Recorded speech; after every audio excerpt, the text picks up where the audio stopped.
Grace Point. My name's Dale Potter. I'm from Flint, Michigan, but it doesn't matter where you're from, whether you're there in Nashville or in our online community that spreads all over the world. You are welcomed here at Grace Point. A little bit later in the service, we're going to be sharing communion. If you're there online, please get your implements ready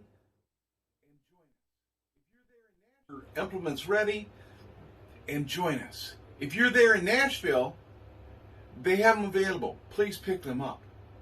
We want you to know that you are loved and accepted at Grace Point. We thank you for coming and spending some time with us today. Please enjoy the service and welcome to Grace Point. You are here with us today. Will y'all stand with us? And let's all sing together. If you don't know this song, we've got lyrics behind us, and hopefully you will catch on soon. I lift my eyes up to the hills, this my morning song, where my strength comes from.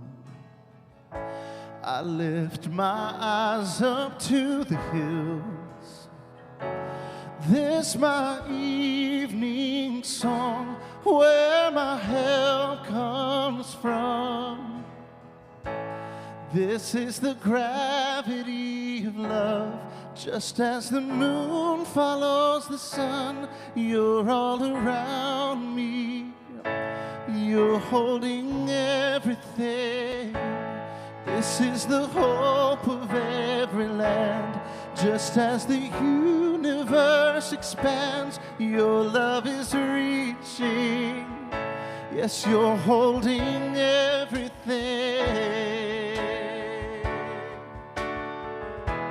You're holding everything.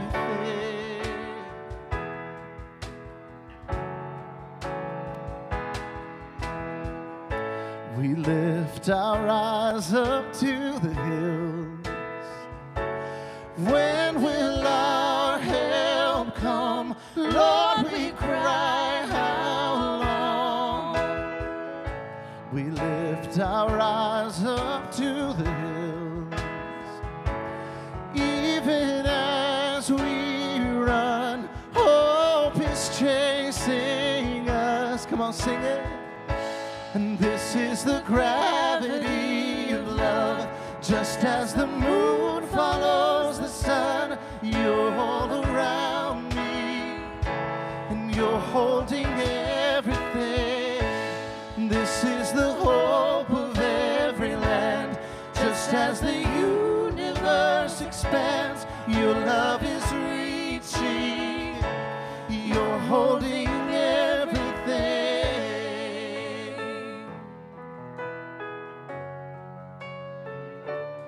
I see infinite skies, one for every human heart. And with all of these suns, I am not alone. Ooh. And this is the gravity of love, just as the moon follows the sun. You're all around me, you're holding everything. This is the hope of every land, just as the universe expands. Your love is real, you're holding everything, you're holding everything. This is the gravity of love, just as the moon follows the sun. You're all around me, you're holding everything. This is the hope of every land, just as the universe expands.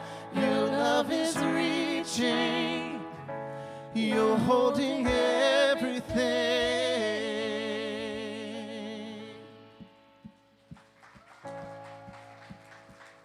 At this point, we want you to find somebody that you don't know, that you haven't spoken to before, or somebody you haven't seen in a while, and introduce yourself, share your story, just talk, and we'll be back in a couple of minutes. Thank y'all.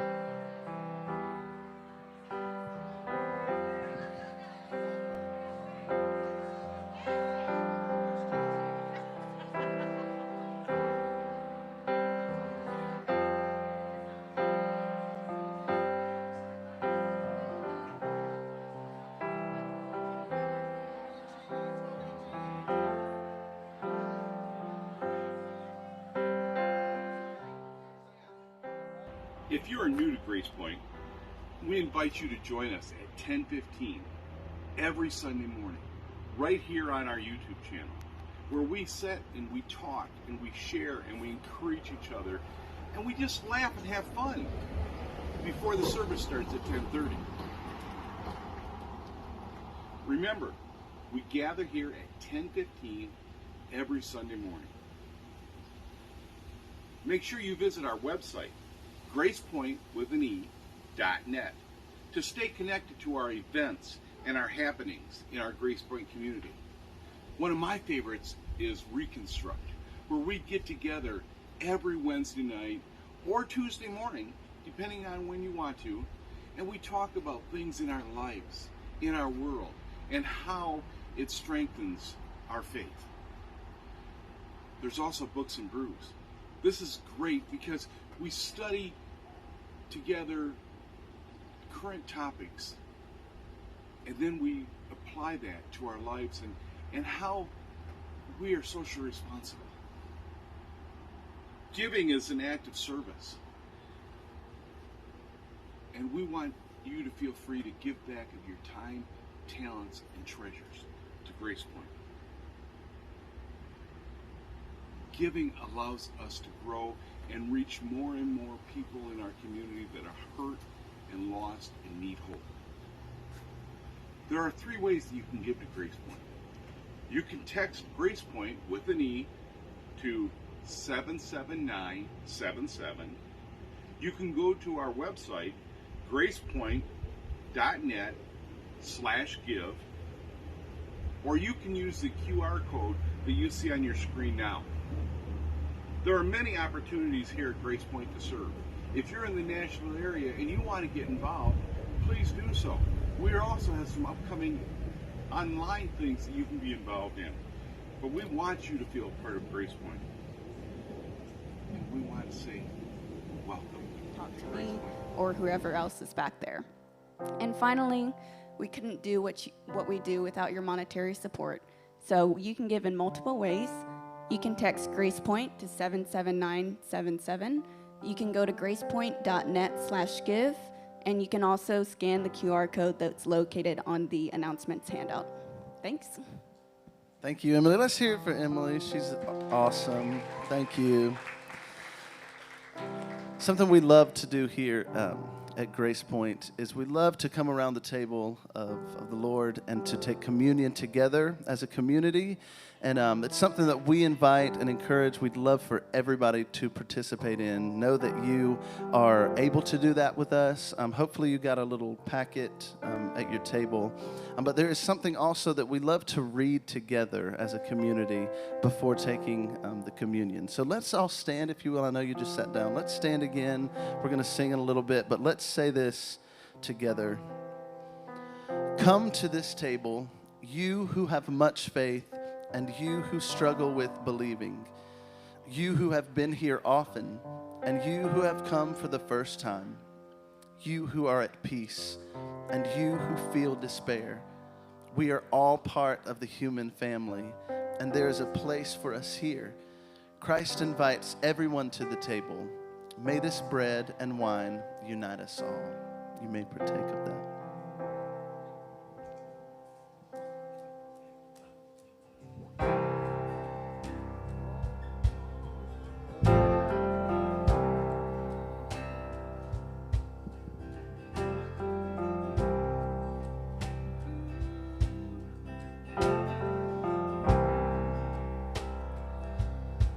My feet are strong, my eyes are clear, I cannot see the way from here, but on we God knows the way, and in her arms she keeps me safe. Fear not, keep on, watch and pray, walk in the light of God's highway.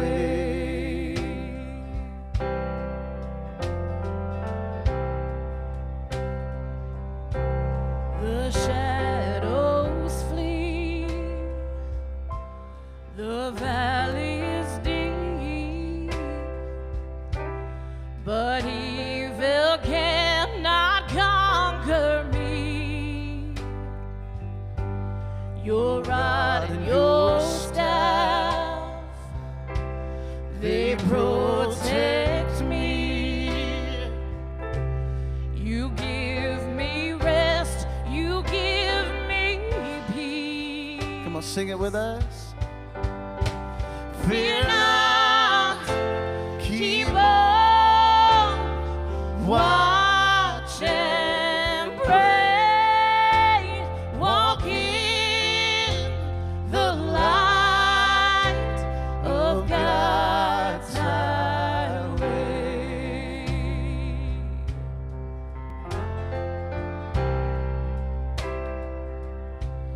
I see the shore from these troubled seas,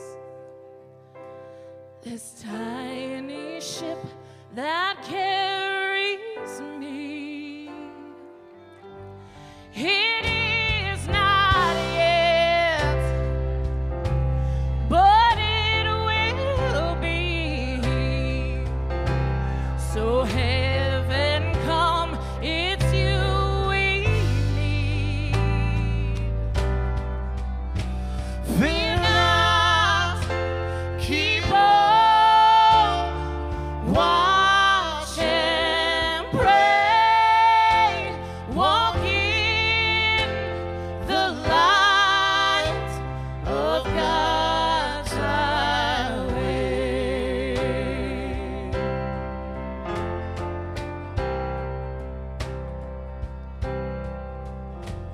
I'm holding on to you, love.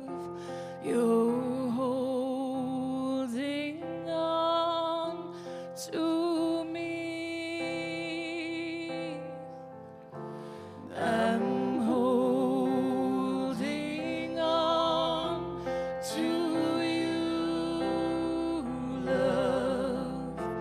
You're holding on to me. I'm holding on to you, love. You're holding on to me. Fear not, Keep on, watch and pray, walk in the light of God's highway. come on, sing it one more time. Fear not, fear not, Keep on, watch and pray, walk in the light of God's highway.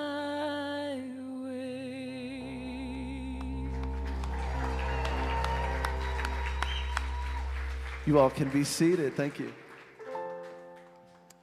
Hello, Grace Point. Let's hear it for the band. Grace Point Youth, you are dismissed. Shanna's right over here, ready to take you to your environment. Can we also take just a minute and welcome our online community who are joining us today from all over the world?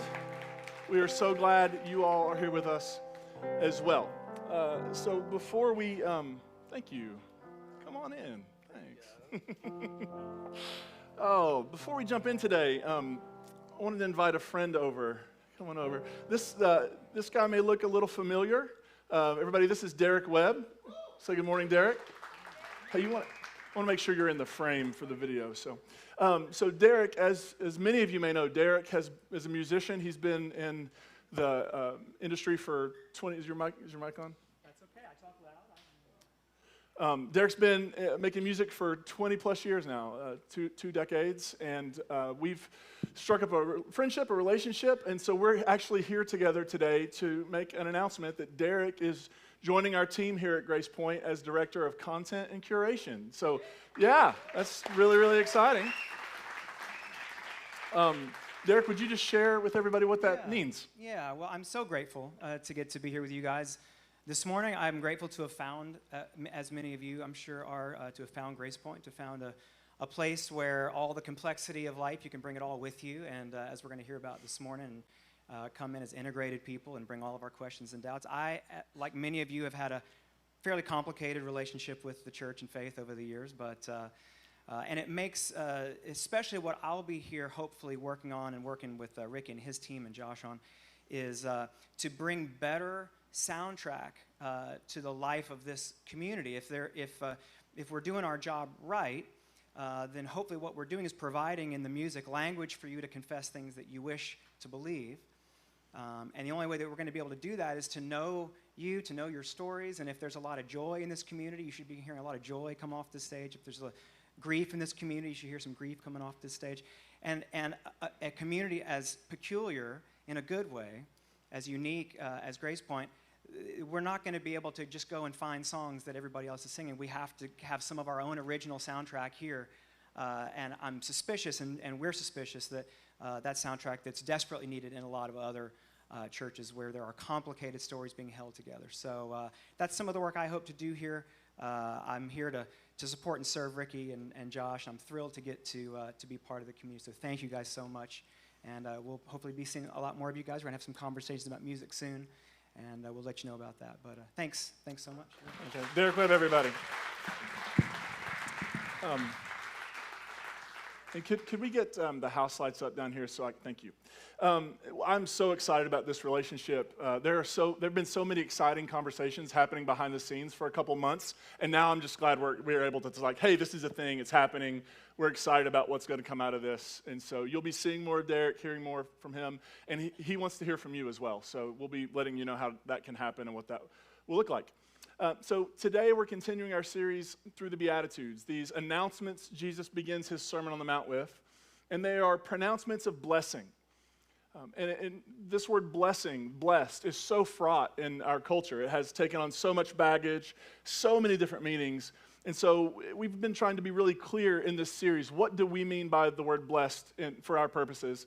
And for us, when we talk about blessing, we're saying blessing. When Jesus says blessed, here's what he's saying. He's saying God is with you. God is on your side. So a blessing in this context, Jesus is announcing God's withness, God's presence, God's forness for people who have traditionally been told God is not with you. God is wherever you are, God is somewhere else. Right? God is for those other people over here. God is not for you. And Jesus is saying, no. Right where you are, God is with you. God is on your side. The Beatitudes begin with these 4 blessings for groups of people who are in really unfortunate situations. And the promise that they bring is this reversal, that it's not always going to be this way. The poor in spirit will actually inherit the kingdom, right? Those who mourn, don't worry, comfort is on the way. The meek will inherit the earth. Those who hunger and thirst for righteousness, for justice, they will be filled. And then there's a shift in the last 4 Beatitudes, really focus on people who show up a certain way in the world, like the merciful from last week. And they show up a certain way in the world, and they're a gift to the world. But that gift to the world that they are comes with a cost. And so there's a blessing associated, the promise associated to the cost that they're paying. And so today we're going to be in Matthew chapter 5. We're going to look at verse 8. We're going to begin with a New Revised Standard Version. Jesus announces, "Blessed are the pure in heart, for they will see God. Blessed are the pure in heart, for they will see God. If I'm being honest, this is the first beatitude that makes me go, oh. Because I don't know about you, I'll just publicly confess, based on what I think that means and have thought that has meant my entire life, I don't fall into that category.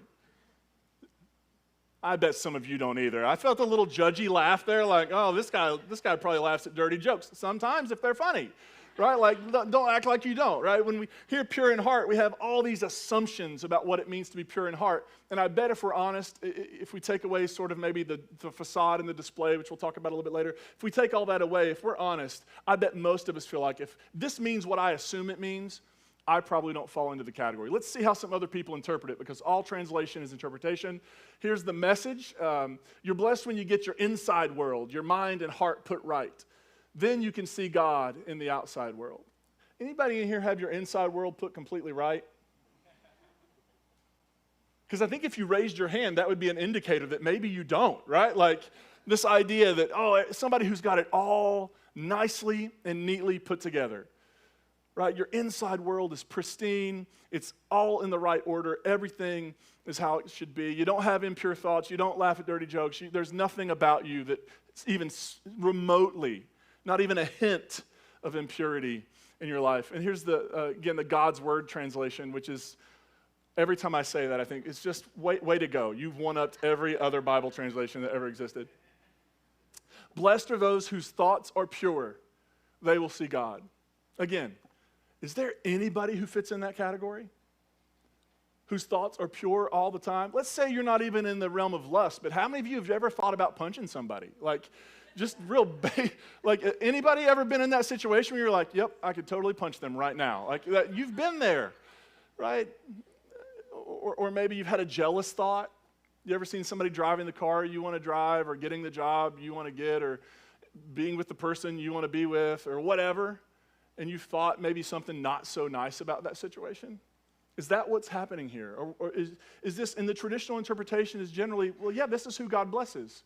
God blesses the spiritual achievers. God blesses the people who are so spiritual and so faithful that they get it all just worked out. God blesses those who have somehow proved their purity and their rightness, and now they sort of stand head and shoulders above everybody else spiritually. Well, I actually don't think that's what it means. And if this is your first time at Grace Point, welcome. We are thrilled you're here. And one of the things we do here is we ask questions. And so the questions I want to ask around this is, first, what does it mean to be pure in heart? And later I want to talk about this promise. What does it mean, this promise that the pure in heart will see God? So let's begin. What does it mean? Let's take heart off of it even. What does it mean to be pure? When I read the word, thought the word, I just made a list of words that popped into my brain. Words like purity, unblemished, uncontaminated, uncorrupted, upright, chaste, faultless, spotless, clean, undivided, undiluted. Soren Kierkegaard actually has a book called Purity of Heart is to Will One Thing. Is that what purity is about? This sort of pristine, undiluted, undivided, not a doubt. Just believe everything you've ever been told. You have all of your theology fits in what would be considered orthodoxy, categories of doctrinal purity and doctrinal correctness. Is that what purity is? Is that what Jesus is talking about when Jesus talks about purity? And it's actually really interesting that in the Gospel of Matthew, where this Sermon of the Mount is located, specifically, but in first century Judaism as a whole, purity was a really big conversation, and it was a really important issue. But before I jump into that, I want to show you just a brief interaction later in the Gospel of Matthew. But I want to give a disclaimer, because anytime I'm talking about issues of purity, issues around the Jewish faith, I like to make a disclaimer, and here's what that is. Christians have perpetuated a damaging myth throughout our history that goes something like this: Christianity is a religion or a faith of grace. Judaism is a faith of works. How many of you have heard that? It could not be more false. Here's the thing. Christians didn't invent grace. We're not even all that good at it a lot of the time. deeply, and actually, Judaism didn't invent grace. Grace is a beautiful, it's something human, like this idea we share, right? It's one of our highest ideals, grace. Grace. But the Jewish faith is a faith of grace.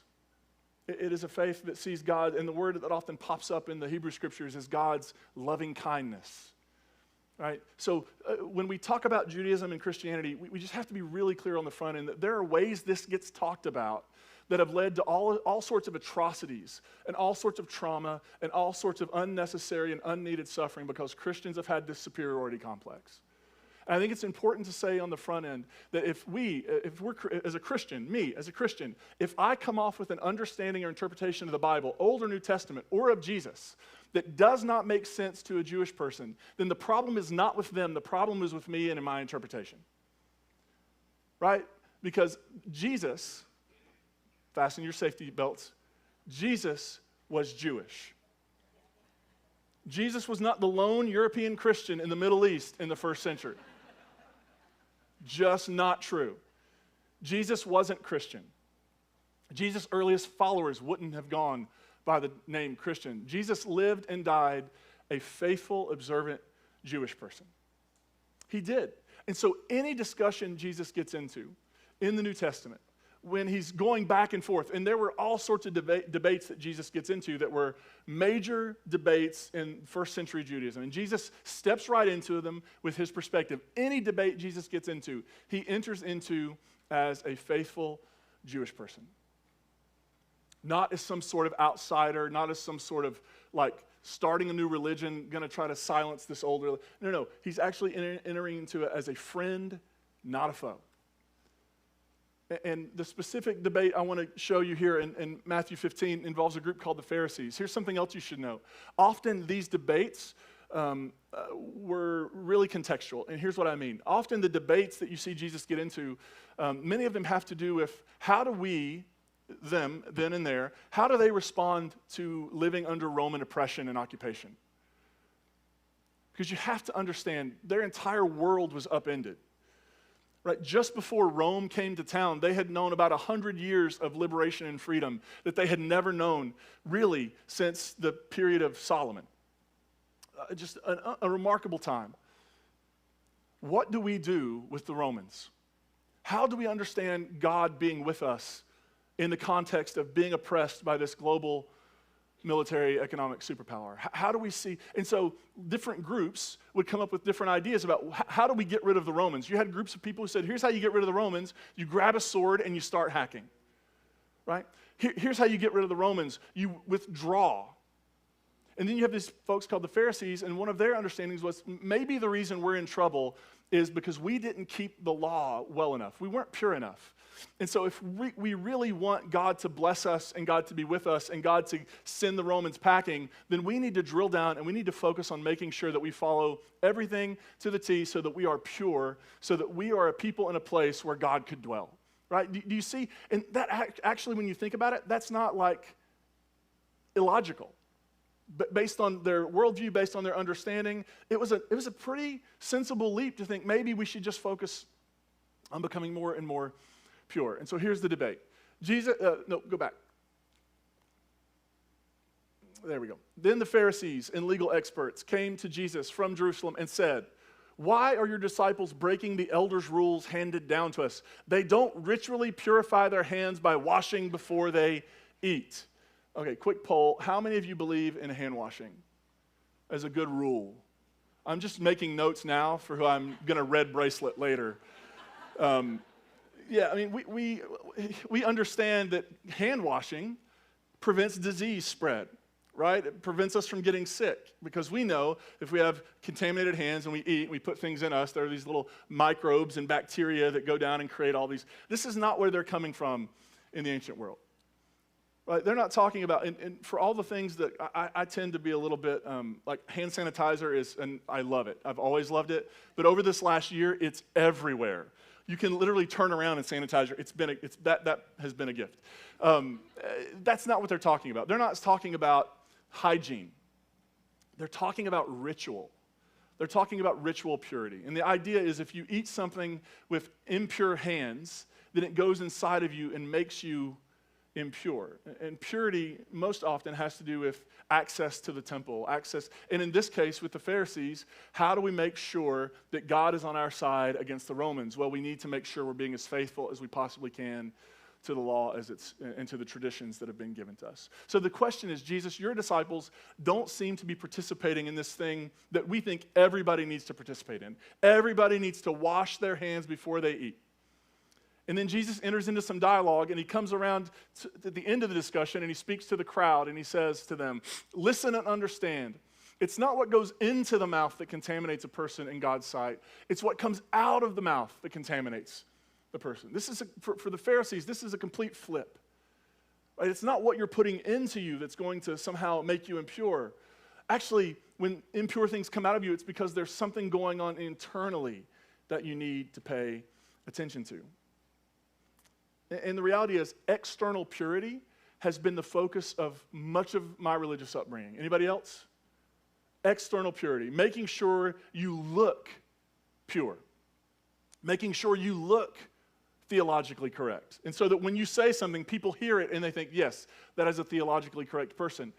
If you grew up in the 80s and 90s like I did, you grew up in something called purity culture. How many of you grew up in purity culture? Right? This whole idea that purity is the most important thing, and if you do something to make yourself impure. And what was interesting about purity culture is that it didn't just produce shame, like if you didn't live up to it. It produced shame just in the conversation. You could have kept purity culture, the rules to a T, and you would have still been saddled with guilt and shame. Because that's the problem with external purity. It's always this carrot out in front of you. It's always this thing that you're trying to live up to, and you never can. Because no matter how religiously pure you become, it is always out of reach.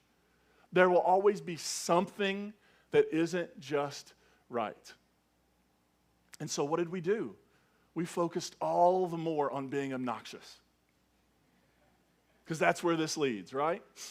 On being just brutally as obnoxious as humanly possible.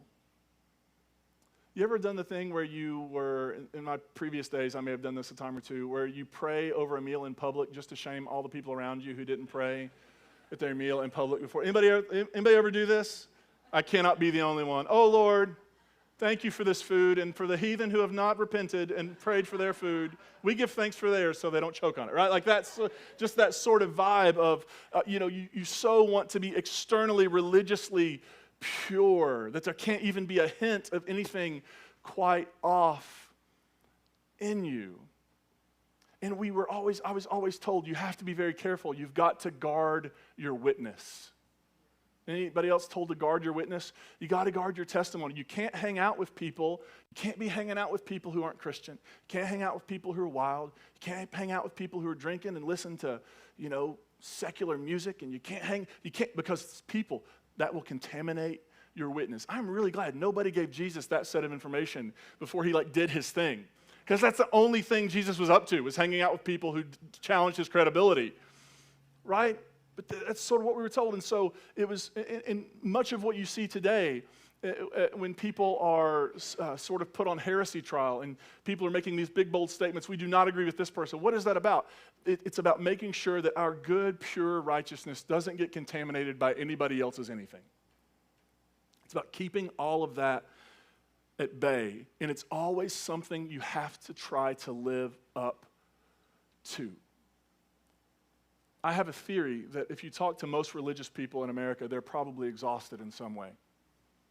Because that and it really kind of ends up being performative religion. That performative religion is, you can never let your guard down. You can never just breathe, because what if I don't present the right things? And Lord knows you would never be honest about your doubts and questions because you weren't allowed to have any. The closest you got was the church saying, yes, you can doubt and you can question as long as you end up believing what we told you to begin with anyway.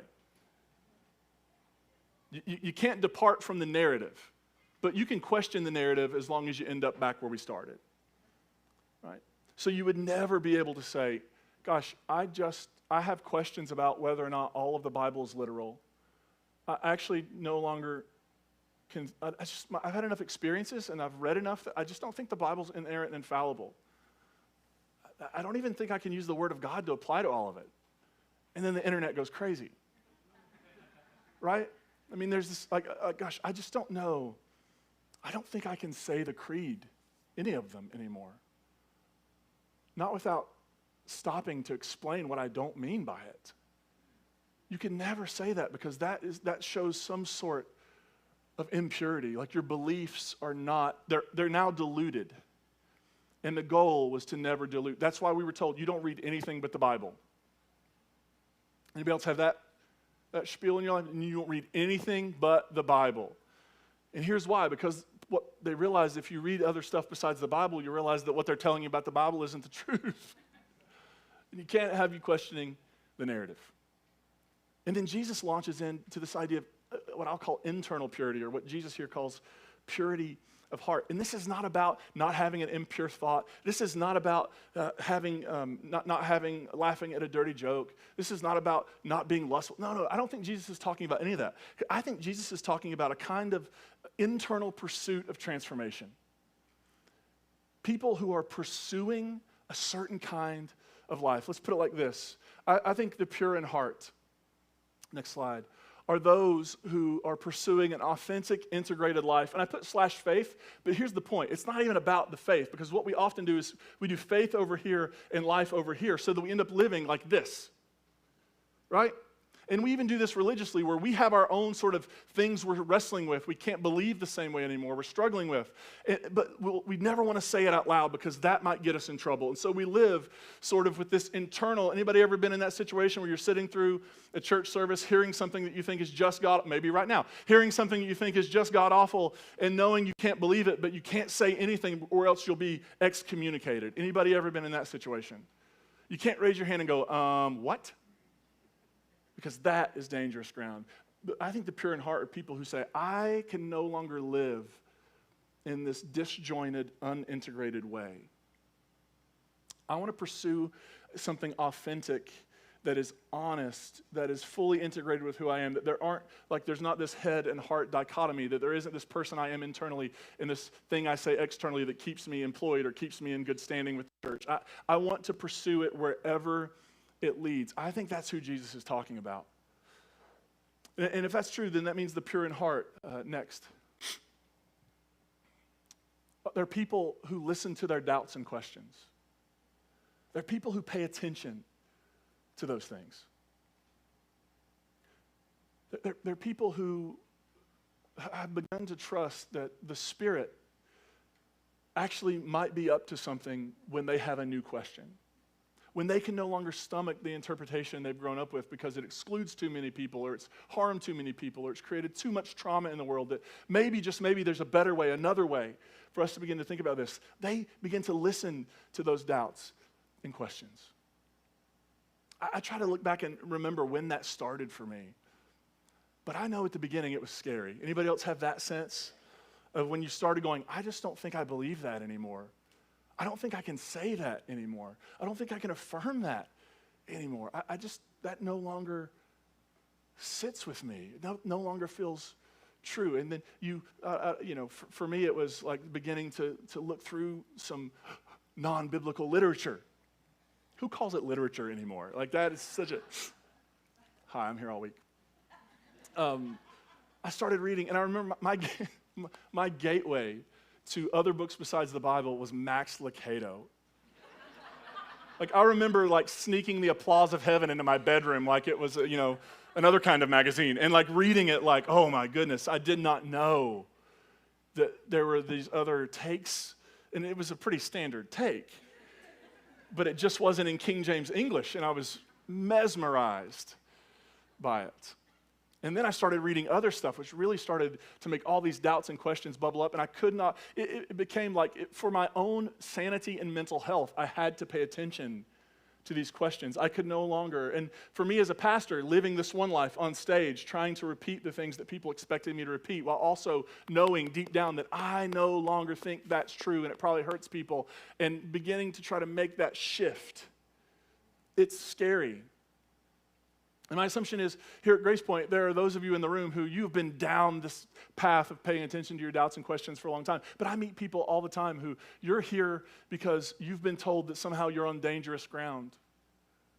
And you're just looking for a place where maybe you can breathe and be honest. I think Jesus is, when he talks about the pure in heart, I think he's talking about people who are so earnestly seeking an authentic life that they're willing to pay attention to those things that they've been told are dangerous, but actually they're part of who they are, and it just might be the Spirit whispering into their ear. I think it also means, next, they embrace vulnerability. They embrace vulnerability, not in a performative sense, but in a really deep honesty. There is something powerful and terrifying about being in a room full of people where a whole group of people have this one interpretation. It's very kind of closed and narrow, and you don't see it that way, and somebody asks, well, what do you think? Anybody ever been in the, well, what do you think situation? And you're trying to figure out, how do I not lie to these people, but how do I also not get witnessed to right now and led to the Lord in a different kind of way? There's that sort of, and just beginning to be able to be vulnerable and saying, look, I don't know. I don't know. There should be an entire class for pastors in seminary where every time they just come in for an hour and a half and just have to repeat, I don't know, again and again and again, because we're trained to have all the answers, and really, honestly, we may have hints and guesses and nudges, but we don't really know, because nobody does. And there's a certain, getting to the pure of heart, there are people who are pursuing that vulnerability where they can just be honest and say, yeah, I know you seem to be really convicted about that, and I don't think I see it that way anymore. I don't think I can go down that path with you anymore. Next, the pure in heart are those who care more about who they're becoming than who others expect them to be. There's something that became clear to me, and it didn't become clear to me at first. It's taken years to become clear to me. But there were a lot of people in my life who, when I started in ministry at 17 years old, because in the denomination I grew up in, there was no well, if you feel a call to ministry, then you go to seminary and you get trained and there's all this stuff. I grew up Baptist, and the only thing that really qualified you is you woke up one day and were like, I'll do it. Yeah, I'd like to do that. I'd like to be a pastor. And now I'm an expert. That's sort of what my experience was. So I started preaching, and I just started saying the things that I'd always been told. And I think that there were people in my life who had this understanding of what my path would look like. That when I was knocking on 40's door, I would still be saying the same things and believing the same things and doing the same things, just more successful at it. And as the emails and the breakup letters and text messages and all the things that came in over the years, what I realized is I have actually diverted from their plan. That they had this, it's sort of like when your parents have this vision of what you'll do for a living, right? That you're going to go and be this in the world. And they put all that pressure on you, and they put all of their sort of need for gratification or whatever on you. And if you don't be this thing, our entire family's ruined. Has anybody had any experience with that? And there's sort of this, they end up being disappointed, and you're like, no, that's your story. That's not my story. Because for me to be faithful and true and alive in my story, it demanded a shift in direction. For me to sleep at night, I had to listen to these doubts and questions. And there's such a gift of being able to say, I realize what everybody else expects of me. But for me to be alive, and for me to be growing, which I think is a key part of being alive, for me to be alive, then I have to attend to this. And I cannot deny it, I cannot repress it, I cannot ignore it, I have to face it head on. And if that means they're disappointed in me, if at the end of my life I can look back and say, I still don't know, but I know that I'm farther along the path than I was, and I'm a different person than I started out, and I can actually lay my head down at night and sleep knowing that I did everything I could to be the most fully authentic human being I could become. The pure in heart are willing to lean into their becoming regardless of the expectations of others. Next, they pursue internal transformation over external performance. How many of you in this room as you maybe became more vocal about what you believe or don't believe, as you've talked about your faith, maybe you've used words like deconstruction, unraveling, as you've been talking about these things, you've gotten that email from that concerned family member basically asking you, are you going to go you know where now?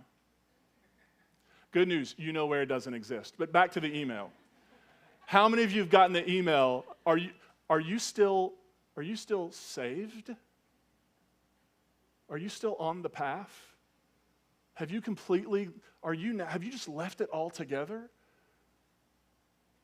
And there's this sense that sometimes pursuing our own internal transformation will look on the exterior like we have completely lost it. Like we have completely abandoned the faith. Like we have completely left the path. And people will say things like, why are you trying to burn the whole thing down? I'm not trying to burn the whole thing down, just part of it. I want to see this thing become what it could become. I want to see this faith that has played such a huge part and such a huge role in my life. I want to see it become something that actually might look something like Jesus. And not the thing that it's become, not the big business that it's become, but this true, real thing that actually cares about the healing and transformation of the world, that longs to see a world of justice and compassion and equity and peace. Like that is the thing. I don't want to burn the whole thing down. I think maybe the whole thing's off the rails. And yet for so many people, so many of you in this room, you have gotten those questions, and you have gotten those emails, and you have gotten those coffees. Anybody else sort of have when somebody invites you to coffee now, you're like, I don't know. Especially if it's clergy. Don't go to coffee with clergy. You can go with me. I'm not going to try to convert you. But generally, don't go to coffee with clergy, right? Because it's sort of this thing that's happening below the surface. And being pure in heart, pursuing your doubts, pursuing your questions, pursuing that authenticity is a beautiful thing, and it is a gift, and it is inspiring. And to other people, it's terrifying. And because it's terrifying, that's why there's sort of a cost to being pure in heart. If you pursue this, you will often be misunderstood. People will think you've completely abandoned everything. And what you are beginning to sense deep down is, I'm actually not leaving the path. I feel like I'm going deeper into it. I have tons of doubts and questions, and there's all sorts of things I can't affirm anymore, but the person I'm becoming as I pursue this, the Jesus I'm meeting as I pursue this, the possibility as I pursue this is giving me life and hope in a way that religion has never been able to give me life or hope in my entire life. And it comes with the cost of being misunderstood. People will misunderstand your motives. Why are you doing this? You're just angry, aren't you? Just trying to burn the whole thing down. No. I'm just trying to be pure of heart. I'm just trying to become a fully integrated human being. It also means you'll be maligned. Anybody found your name in the comments section, but they didn't tag you? Anybody ever been there? You sort of find out you were the topic of conversation with your previous Bible study class. That somehow people have been whispering about your new atheism, is what they're calling it. Yeah, there's a chance of being maligned, that you'll be misinterpreted, that you'll be misunderstood. There's a chance you'll be called a heretic. What would the world be without heretics? The reason there are groups of people who know for sure what they believe is because there are groups of people going, I don't think so. Right? There's a chance you'll be called a heretic. There's a chance people will say things about you that you're no longer. Anybody ever been told that you're not a Christian in this room? Anybody ever been told you're not a Christian? Yeah. Who died and made them boss? Like, part of what makes you a Christian is that you're like, hey, I'm a Christian. And we look differently, and there's different ways of being Christian. But there's this sense of, people will misunderstand. They will try to push you out. They'll doubt you. They'll cause you to try to doubt yourself in your own journey. They'll cause you to wonder, gosh, have I really left the fold? Have I left the faith? Have I wandered off? And the truth is, maybe what you know and sense internally is that, no, if I hadn't have followed this journey, I definitely would have left. I definitely would have wanted to. And we take very seriously. There are people in this room right now that Grace Point, we know we are your last stop on the way out of church. Your stop after Grace Point is what John Shelby Spong calls the Church Alumni Association. That's a slow burn on that. You'll get it in the parking lot. But that's where you may be headed. And if that's where you need to head, that's okay. That's okay. But we take seriously that some of you are here looking for that place where you can do this important work and not be told you're a heretic or not be told that you've left the path. But what I'm actually saying to you is you are the pure in heart. You are the ones with the courage to do the work to become less of disintegrated and a more fully integrated, alive, growing human being. And to these people, the pure in heart, Jesus makes this promise that they will see God. What does it mean to see God? I used to interpret this as saying, well, if you live a really good, pure life, then when you die, you'll get to go meet God face to face. I don't think that's what it's talking about. What is the promise that you will see God? I think here's what Jesus is saying. Those who seek find. Those who genuinely seek truth on the journey. To others, they may look like they've left it. No, they're actually pursuing truth. They'll find. Those who are pursuing transformation, not just sort of religious purity and not just sort of an exterior that looks like you have it all together, they're going to find. They're going to find transformation. Those who are willing to move deep into mystery, not knowing the outcome, but knowing that they have no... Anybody else have that sense, like that for your journey has sort of been like you're standing here and there's a map in front of you and here's the boundary and border and now the only place to go is beyond, to leave the boundaries and borders of the known map? Somebody at the 9 o'clock service said, back in the old days when they were making maps and they didn't know what was beyond, they would put, "Here be dragons." It's like, what? It's like, yeah, when they made a map and they didn't know what was beyond the map, they would just put, "Here be dragons." Like, don't go there. We don't know what's there. It's probably dragons. Like, why jump to dragons? Like, I think you could have gone like, maybe it's something really cool. But I think that's what we do, right? Like, oh, we can't ask that question. We can't go beyond that. There, out in the darkness, out in the mist, out in the fog, that's dangerous. But what some of us are finding is the more we move into it, the more we move into mystery, the more we listen to our doubts, what we're finding is that doubt is a kind of faith. And that actually maybe the ultimate kind of faithfulness is listening to your doubts and pursuing where they go. I think what Jesus is saying in this line on the Sermon on the Mount is, "Blessed are the doubters, for they have deep faith." Blessed are those deconstructing. They have deep faith. Blessed are those willing to question. Blessed are those with curiosity.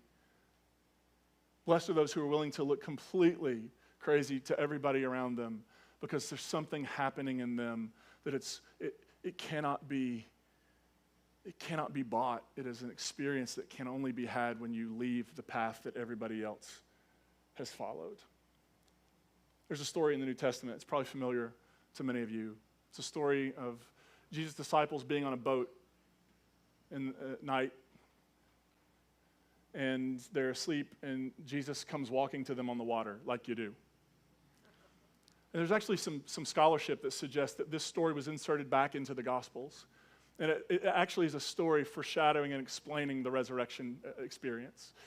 That these first disciples of Jesus, when Jesus was taken from them, shattering their expectations, they had no idea what to do. They were lost.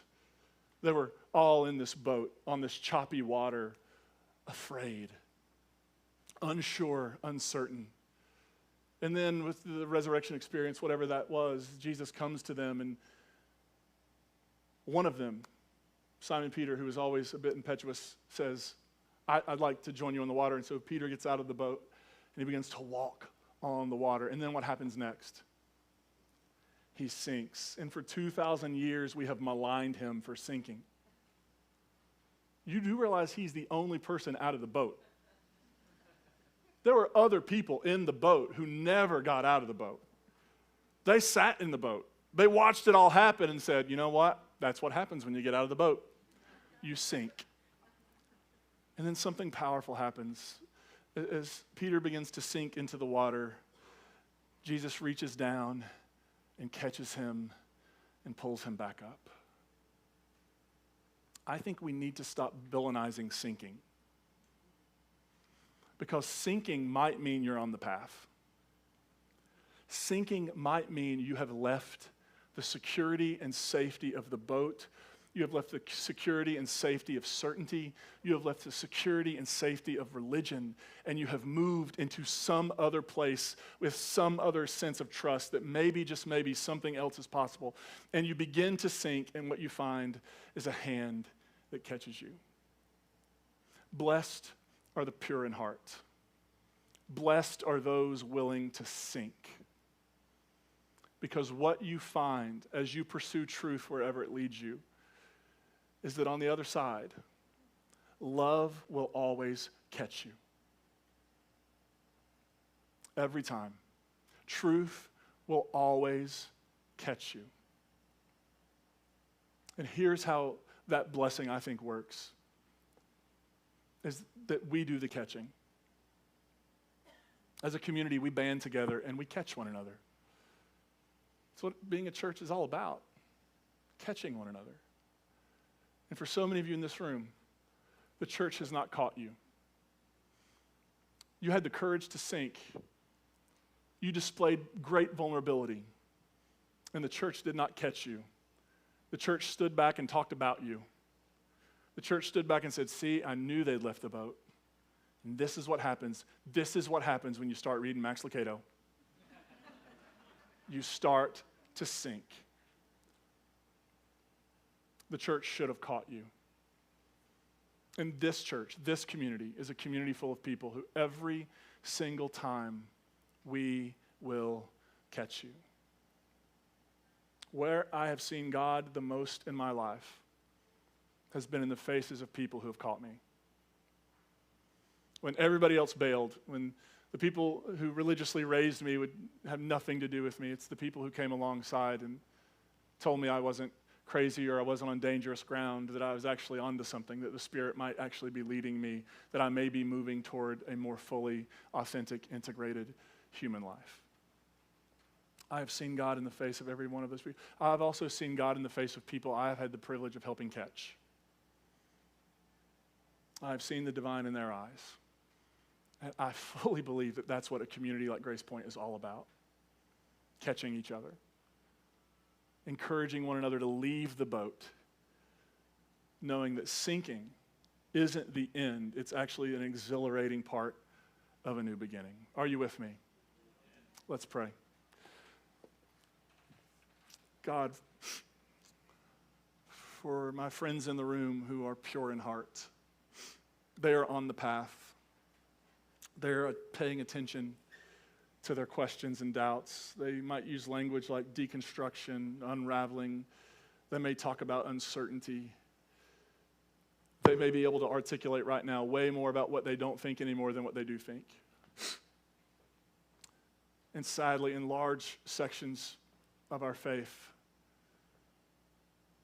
they're excommunicated, silenced, marginalized. Shame and guilt are thrown at them. And in reality, Jesus says, no, blessed are you.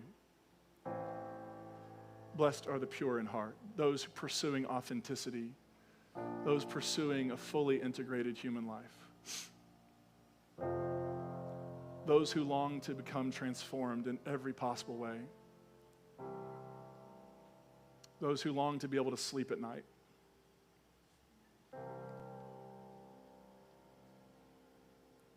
God, we are grateful for them. We are grateful for their voice, their doubts, their questions. We are grateful that they remind us again and again that sinking isn't an act of unfaithfulness, that it takes a great act of courage and faithfulness to even be on the water. And may we be a community that catches one another every single time. We're grateful for the pure in heart. We offer this in Jesus' name, and everybody said, amen.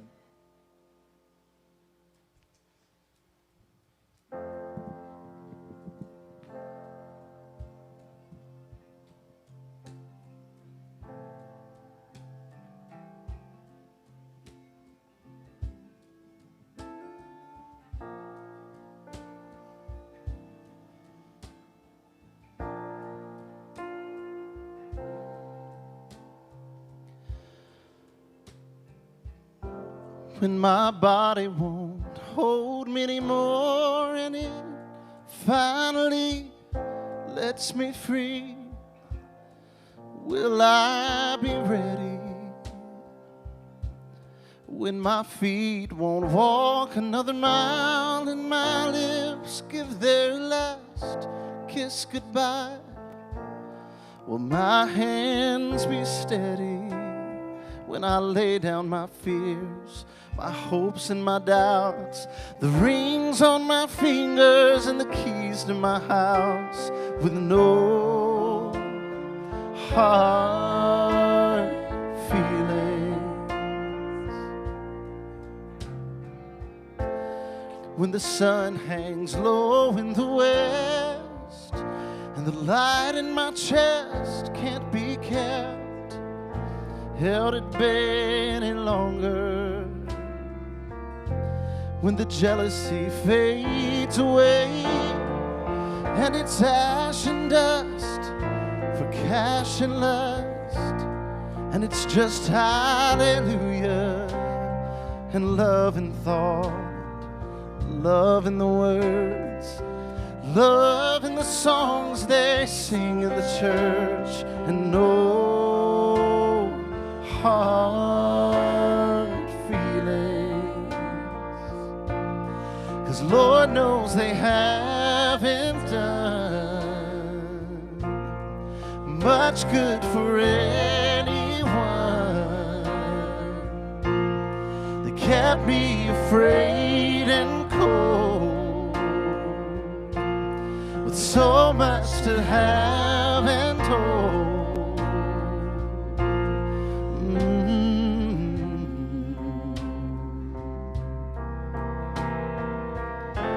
When my body won't hold me anymore and it finally lets me free, oh, where will I go?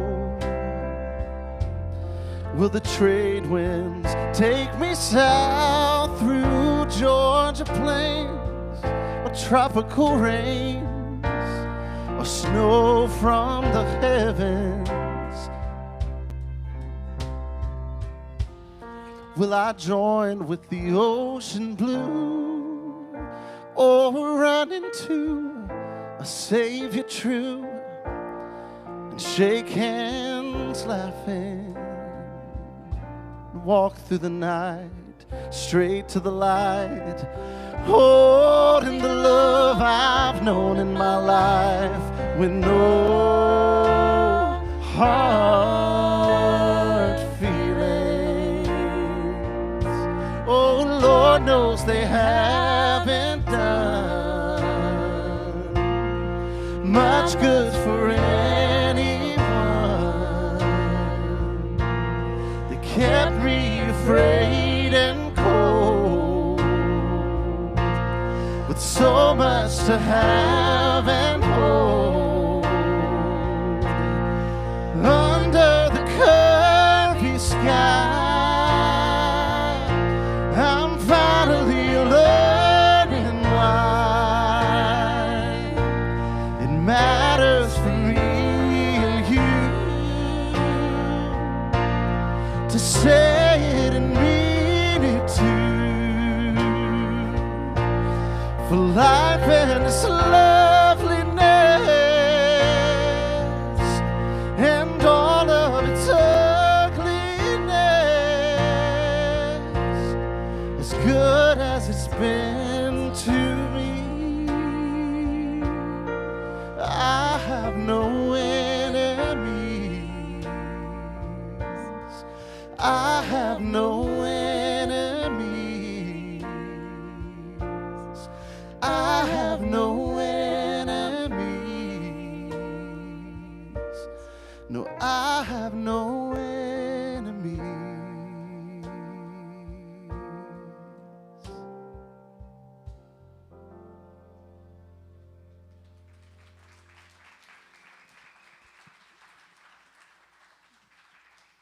Grace Point, it's been so good being with you. And remember, as you go throughout, as you move on this earth and dance in this world, you get to function from approval and not for approval, because upon your creation, you were already pre-approved. You're dismissed. Thanks.